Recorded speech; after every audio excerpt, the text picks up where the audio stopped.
حضرت یوسف مثال ہے، وہ آزماتا ہی اسی چیز سے ہے جو تمہیں بے حد پیاری ہوتی ہے، تاکہ اس چیز کے ملنے کی تڑپ تمہیں اللہ سے ملوا دے۔ اللہ کی رضا، جب اللہ کی رضا کے بغیر اس کائنات کا ایک پتا بھی ہل نہیں سکتا، تو پھر تمہارے دل کا بار بار اللہ سے رجوع کرنا، اس سے مانگنا بے وجہ نہیں ہے۔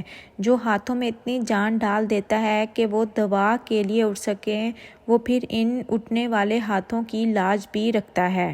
قبولیت کا اشارہ، دعاؤں کا مسلسل تمہارے لبوں کی تسبیح بن جانا اللہ کی طرف سے تمہارے لیے قبولیت کا ایک اشارہ ہے، اور دعائیں مانگتے رہو، اسے اپنے بندے کے اٹھے ہوئے ہاتھوں کی لاج رکھنا آتا ہے۔ نیت، صبر کرو اس نیت سے کہ اللہ تمہاری نیت دیکھ رہا ہے، وہ تم کو خالی ہاتھ نہیں لوٹائے گا، اور تقدیر اللہ کے ایک اشارے پر بدل جایا کرتی ہے۔ تم یقین تو رکھو، وہ بہتر لے کر بہترین دے گا۔